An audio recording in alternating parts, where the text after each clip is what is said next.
Shabbat Shalom all. We are on to Numbers chapters 12 to 14 in our daily Genesis to Revelation study. At least you would need to read the whole of chapter 14 because on it is based future events and scriptures, i.e. where the spies go in to spy out the land and only Caleb and Joshua come back with favourable reports saying they can possess the land that God promised them. Not much to comment on in these chapters, but there are a few important points, which is a very short one today. Start at chapters 12, verse 1. And Miriam and Aaron spoke against Moses because of the Ethiopian woman whom he had married, for he had married an Ethiopian woman. And they said, Have Yahweh indeed spoken unto only by Moses? Have he not spoken also by us? Now in Esther chapters 2:21 we will see an Ethiopian was a Cushite. Now here, like with Korah, we have others claiming to be of God and wanting to lead God's people.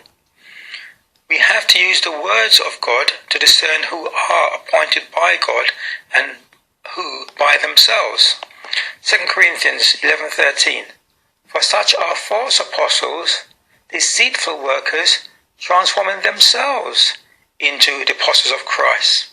So people will set up their own churches and say they lead in congregations, and they really say they're people of God, appointed by God or called by God, and we can discern whether they are or are not called or are of God. The way to test is Isaiah chapters 8:20, which says, To the law and to the testimony, if they speak not according to this word, it is because there is no light in them. So numerous scriptures, including those spoken by Yeshua and the apostles, refer back to the law and the prophets, because that's from where they taught. Some may say the testimony is the Messiah. It could equally be that of the prophets of the Old Testament. But the verse states those who do not adhere to both law and testimony have no light. Light is truth. Truth is a whole truth and nothing but the truth, not partial truth. So if you exclude the law, or if they exclude the law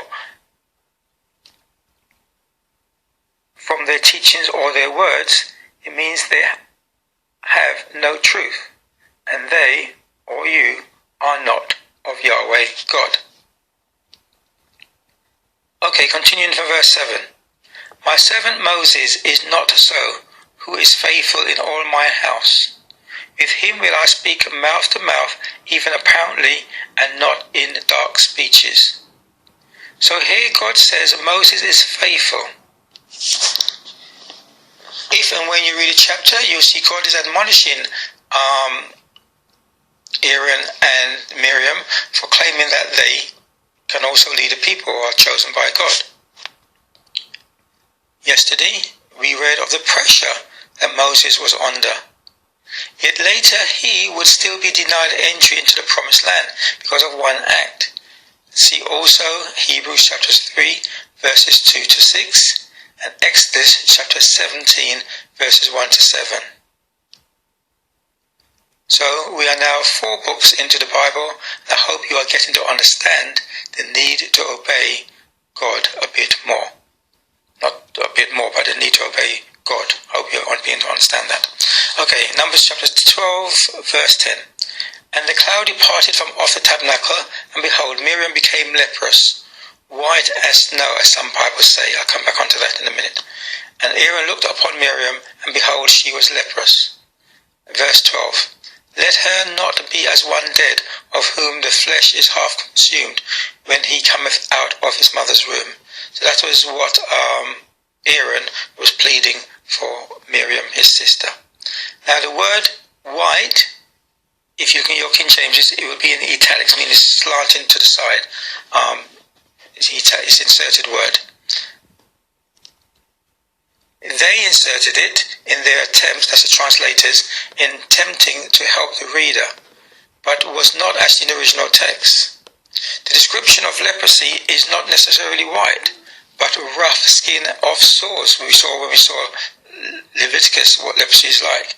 Hence here, Aaron is saying, uses the description of flesh half consumed. So my point is, do not think that the word white or leprosy is white. It's an inserted word by the translators. We saw leprosy was a kind of sore, rough skin, like scabs and so on. Okay, on to chapters 13, reading from verse 1.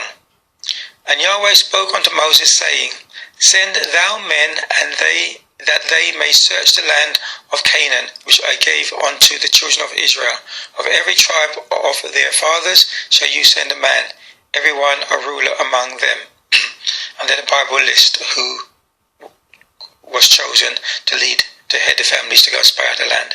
I'm going to jump down to verse 25. And they returned from searching the land after 40 days. And they went and came to Moses and to Aaron and to all the congregation of the children of Israel unto the wilderness of Paran of Kadesh, and brought back word unto them and unto all the congregation, and showed them the fruit of the land. And they told him and said, We came unto the land where thou sent us, and surely it floweth with milk and honey. And this is the fruit of it, because they had brought back some grapes, big grapes on a bunch. Verse 28. Nevertheless the people be strong that dwell in the land, and the cities are walled and very great. And moreover we saw the children of Anak there. And then it continues. Basically they're trying to say to the people, we can't take the land, it's too powerful for us. Carrying from verse 30. And Caleb stilled the people before Moses and said, Let us go up at once and possess it, for we are well able to overcome it. But the men that went up with him said, We be not able to go up against the people, for they are stronger than we. And they brought up an evil report of the land which they had searched unto the children of Israel, saying, verse 33, We saw the giants, the sons of Anak, which come of the giants, and we were in our own sight as grasshoppers, and so we were in their sight. No comment is needed there if you read the story. So I'm going to jump to chapters 14, verse 1. And the congregation lifted up their voice and cried, and the people wept that night. And all the children of Israel murmured against Moses and against Aaron, and the whole congregation said unto them, Would God that we had died in the land of Egypt, or would God we had died in this wilderness?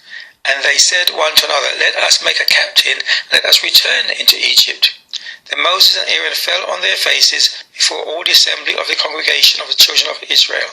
And Joshua the son of Nun, and Caleb the son of Jephunneh, which were of them that searched the land, tore their clothes. And they said, If Yahweh delight in us, then he will bring us into this land and give it us, a land which floweth with milk and honey. Only rebel not you against Yahweh, neither fear you the people of the land, for they are bread for us. Their defense is departed from them, and Yahweh is with us. Fear them not. Verse 11. And Yahweh said unto Moses, How long will this people provoke me? And how long will it be ere they believe me, for all the signs which I have showed among them? I will smite them with the pestilence, and disinherit them, and I will make of thee a great nation, and a mightier than they. So God says he's basically going to start again with Moses, just like he did with Noah. But Moses pleads for the people, and he says, if you do this, the Egyptians and everyone else will say, you couldn't save them.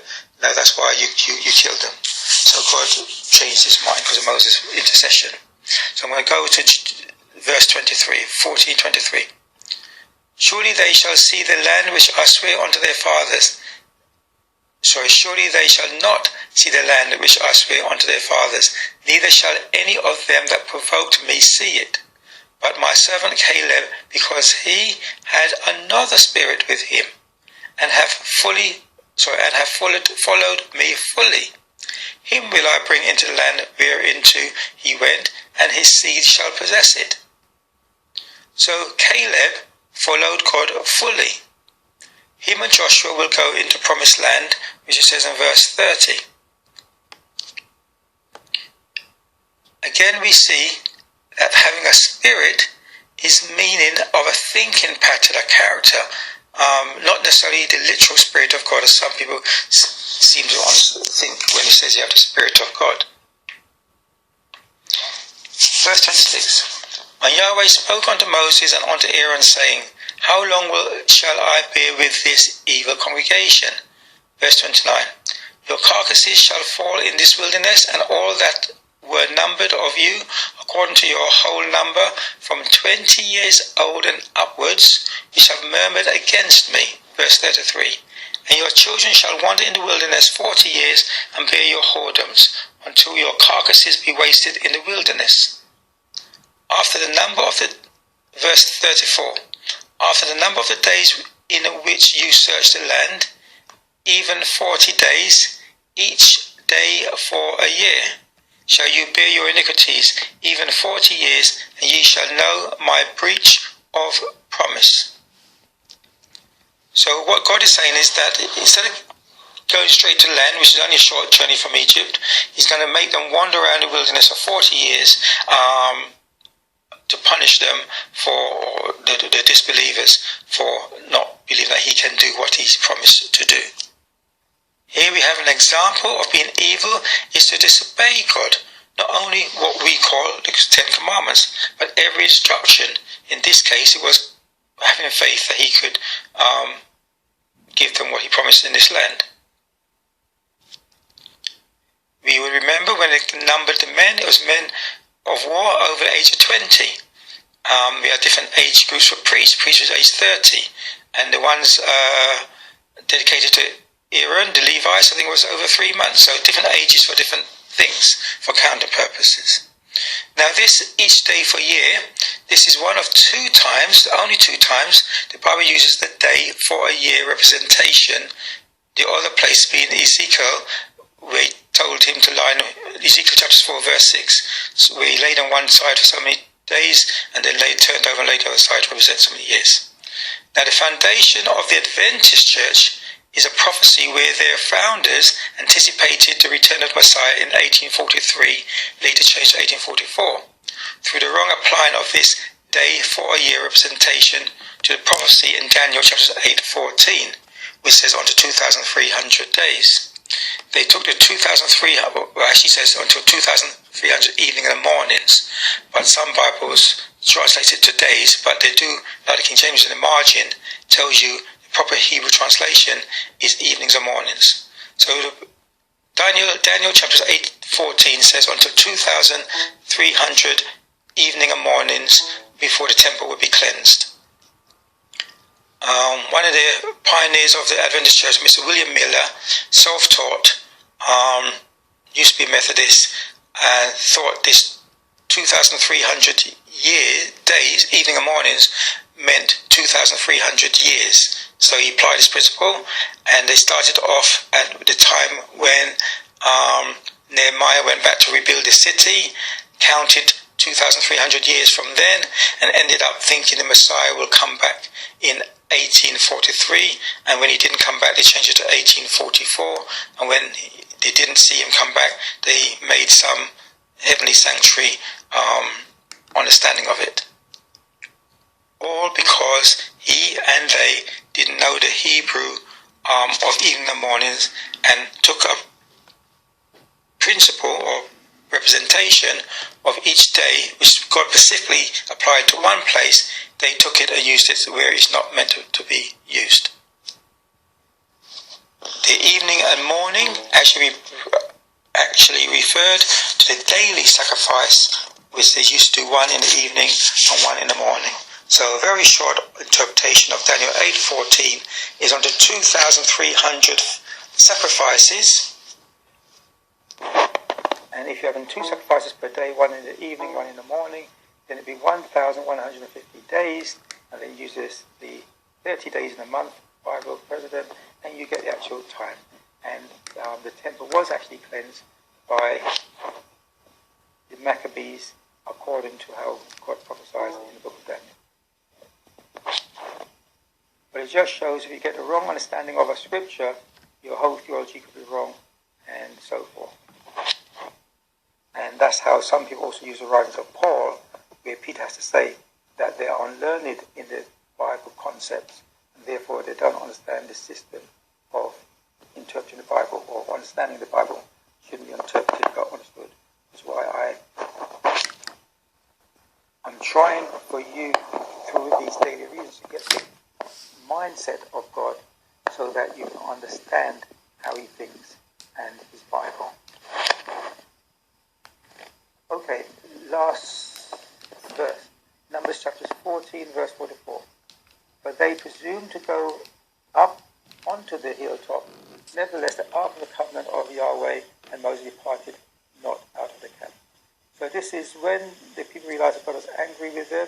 They decided that they will go up and try and possess the land, but it was too late by then. Moses and God didn't go with them. They went and they were beaten, based in battle, and had to flee.